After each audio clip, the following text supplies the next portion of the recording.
What's up, guys?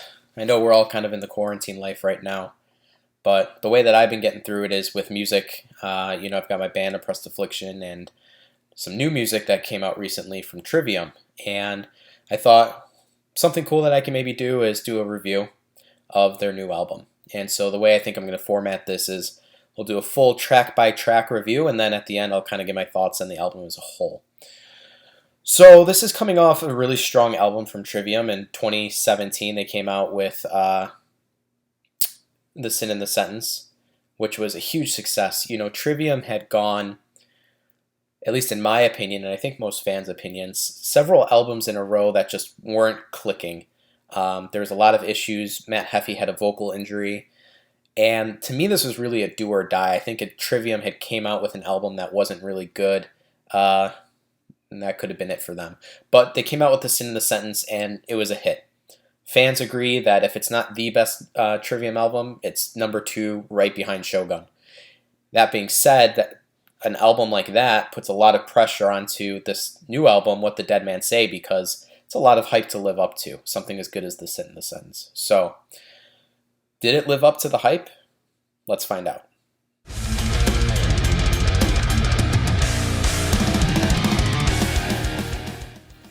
Okay, so first track off the album is What the Dead Man Say. We're not going to include the minute instrumental intro that kind of comes before it. We're just going to start right off What the Dead Man Say. Trivium has always been good with openers. Silence in the Snow, Kira Stego Men, Sin in the Sentence, and this is no exception. This is exactly what I want from an opening song, especially from Trivium. Anthemic, theatrical, overall just does a great job opening up the album. Gotta give it credit. The verse riff that comes in, super dark, almost reminds me of Slipknot. So I think that's something really cool. Again, a little bit heavier. But at the same time, the song just feels super upbeat and kind of flies by and takes you on this adventure. It reminds me a lot of the revociousness from The Sin in the Sentence in terms of like you really feel like a story's being told and you're being brought along on that story. I don't find a lot of music does that to me. So when I can find a song that does, I think it's pretty cool. The music video is also really cool. I don't really know how to describe it. It's like a ritual, maybe? You gotta watch it if you haven't seen the video. It's one of those kind of more artsy videos, and I think it's really cool. The bridge, though, is what really kind of drew me to the song, too, because it's got a lot of gent influences to it, and Trivium hasn't had a lot of those influences in some of their other albums, and so I think that's really cool. Matt Heffy's vocals really showcase here. He's got the perfect amount of rasp, and I think he was missing that on earlier albums. And as I mentioned before, he had a vocal injury, so it kind of makes sense. But this is the best Matt Heffy has sounded, in my opinion, on any Trivium album. And on top of it, you've got Alex Bent back on the drums, which kills it. And he accents things in ways that just really bring out either the vocals or the guitar or what's going on. The pre-solo of this song is a perfect example. This dun dun dun dun dun dun dun. He's got that going on, and that really helps bring that pre-solo to a whole nother level. Could have been boring if the drums weren't the way they were.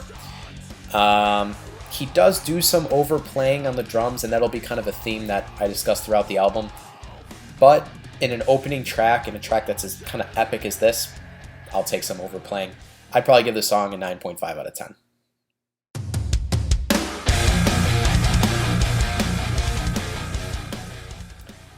Alright, the next track is The Catastrophist.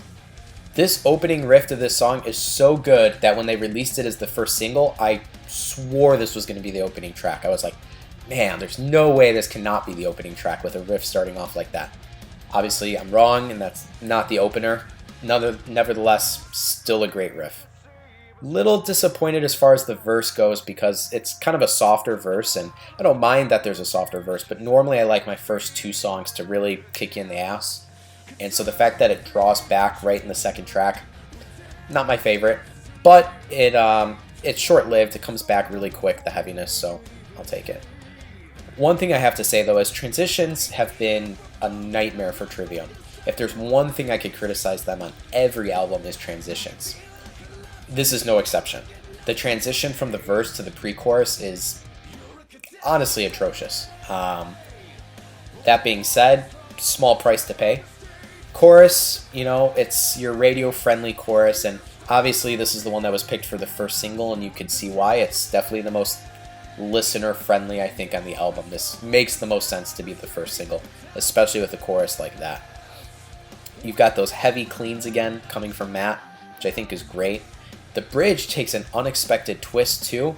I really anticipated it to go into this like super heavy breakdown, but it kind of went into a whole new section, so I thought that was cool.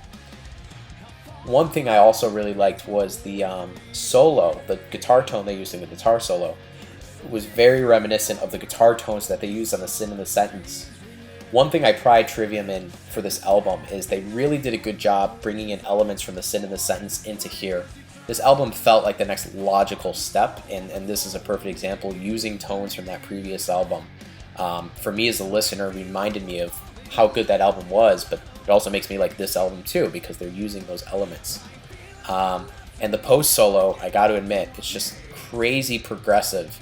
Again, another element of Trivium that hasn't been explored all too much is progressive rock. And again, it's a reoccurring theme that I think you're gonna see if you listen to this album, is they have some progressive elements.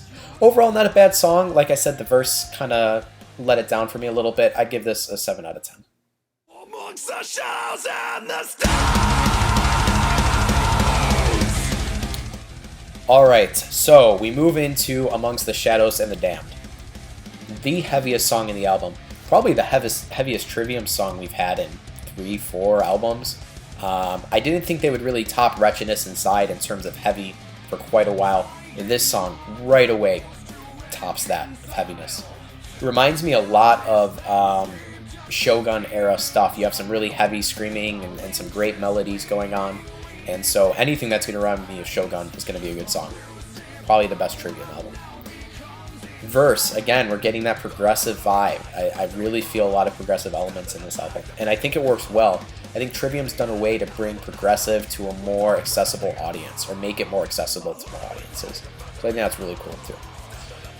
The one thing they do is in the pre-chorus, they have like a riff they're playing in the pre-chorus, and it's got a specific drum beat, like almost like a standard drum beat on it.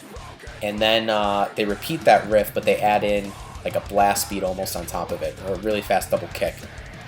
Really cool thing to do. It's a really easy way to make a song interesting. Play a riff with one drum pattern, repeat it, and put a new drum pattern on top of it. I will say, and you'll see as this album review goes on, they use that trick a lot, and it starts to get a little overused and kind of a cop-out in a way. But here it works really well, so I can't knock it too much.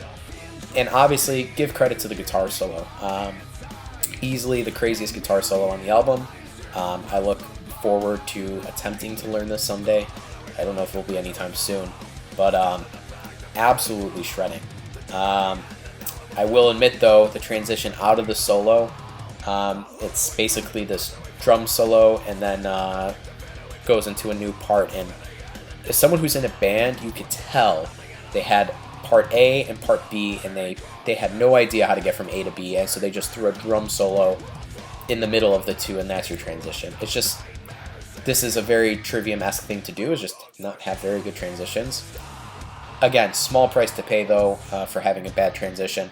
I'd give this song a 9 out of 10. One of the songs I listen to the most when I'm listening back to the album.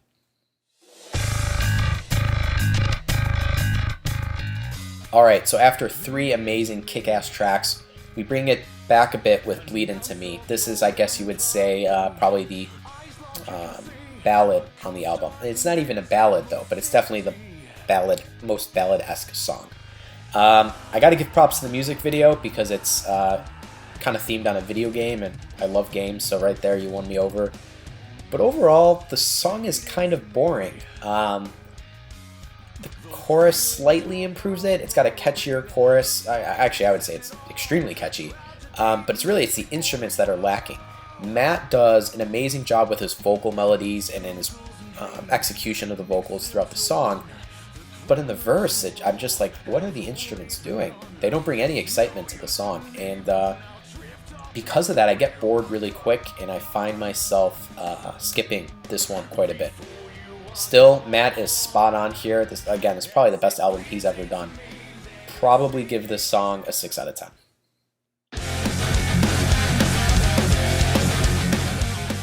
Alright, so after a bit of a slower song, we get into The Defiant.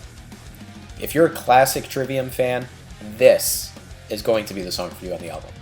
The Defiant is everything that Trivium used to be, but in their current modern execution form. This reminds me a lot of when I was driving around with my brother. He is the first person to introduce Trivium to me. We're listening to songs like Washing Away in the Tides. This is exactly that feel that I'm getting. And when I first heard this song, I'm like, damn, this is classic Trivium. This is what made me fall in love with the band. You know, one little tidbit that I get as a musician myself is the verse. They kind of do this thing where it's on beat and then the verse goes off beat and then on beat later. And it's really cool because if the drummer is keeping a solid beat on the downbeat and the guitars are switching on the downbeat and the upbeat, it works well.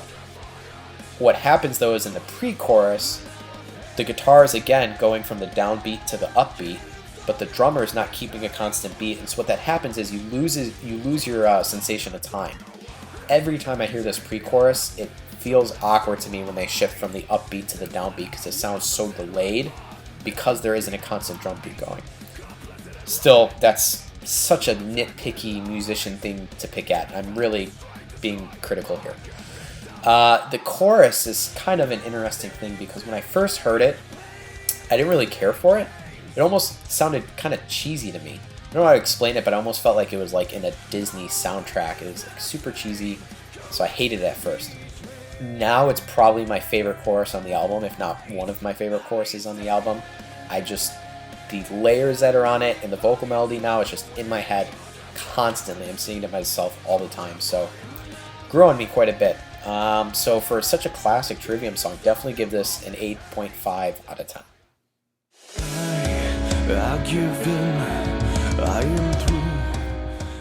After some classic Trivium, we get this new evolution again with a song called Sickness Onto You. Kind of a fake out. The beginning makes you think it's going to be a ballad, and that's really what I thought it was going to be. No issues with that. We're like, okay, ballad, and then boom, hits you with an insane riff. Super Shogun feel. I mean, we're talking really fast, going on. Verse is catchy. Pre-chorus, we get into this weird blast beat thing that I see the idea they were going for. I just don't think it really executed how they wanted it to. But the chorus, again, here is great. Matt Heffy with the melodies and the execution.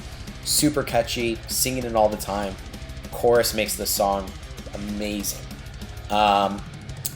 The bridge is interesting because the song just kind of completely changes into something else in the bridge. But it worked. Normally where I think Trivium would fail, it worked. It transitioned smoothly, and I like it. It's good. There's also a flawless key change, and pulling off key changes isn't always the easiest thing, and so give them credit. They made a great key change at the end of the song. I give this an 8 out of 10.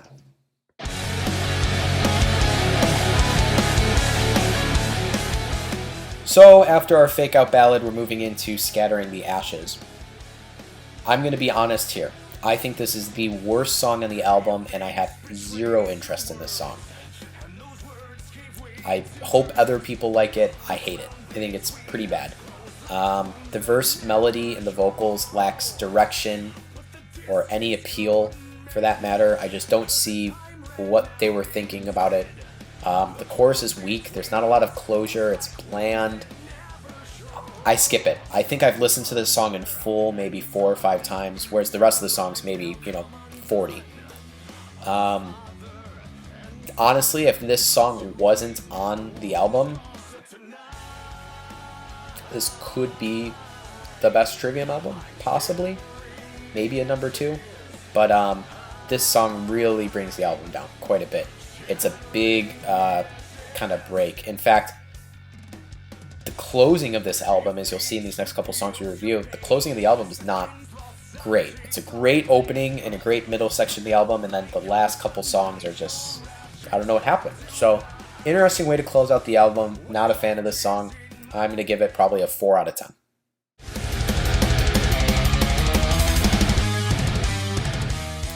Alright. Thank God we get into this next song, Bending the Arc of Fear, because I was not having it with Scattering the Ashes. When I first heard that song, I'm like, ooh, rough. Next And we get to my favorite song on the album, or at least currently my favorite song. It's changing all the time. Bending the Arc of Fear is the hidden gem. It's one of those songs that is not going to be accessible to a lot of people. It's not a single. It's got a lot of strange elements in there. It's vicious. It's pretty much exactly what I like to write, which is probably why I'm gravitating to it so much. I love songs that just aren't your single cookie cutter songs. I want something that's a little bit more unique, and that's this song. There's some My Chemical Romance influence vibes that I'm reading on the verse, which I think is great. One of my favorite bands, so it's cool to see that sneak into Trivium. Everything just flowed, you know? It felt like the most cohesive song on the album. Trivium's always not done well with transitions, but this is the exact opposite case. I mean, it was like everything was perfect. Every piece felt like it belonged in the song. A to B, all the way through. Not one part of it I didn't like. I don't have any criticism on this. Any. At all. I'd give it a 9.5 out of 10.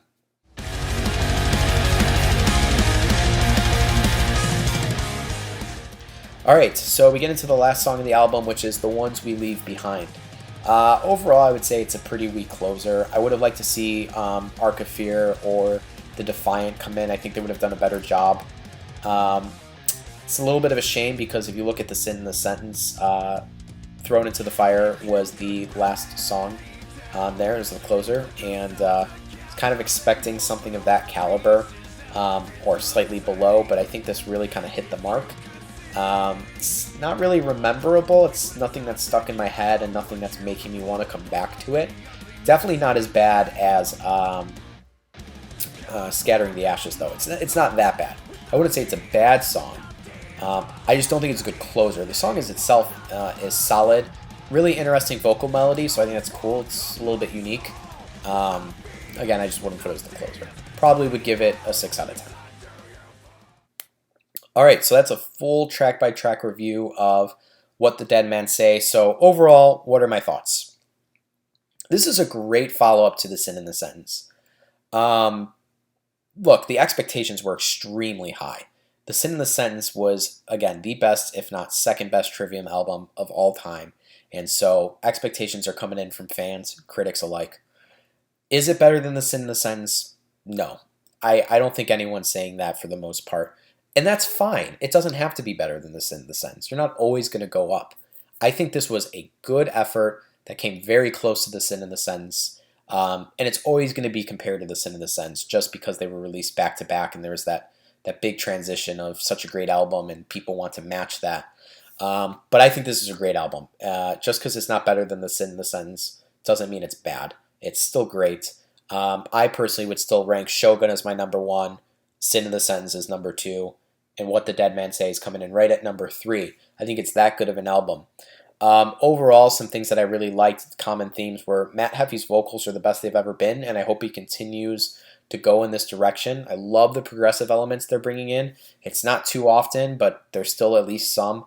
At the same time, this is like an evolution. To me, this is everything the stage failed to do for Avenged Sevenfold. Avenged Sevenfold really went for an evolution. They really went outside the box. They wanted to just bring in a bunch of new elements to themselves, and they lost everything they had in the process with a new sound. To me, What the Dead Man Say was that evolution that I think Avenged was maybe looking for. So props to Trivium, putting out 2 great albums in a row.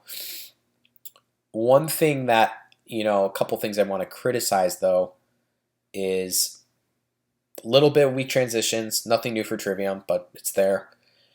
Alex Bentz definitely doing some overplaying.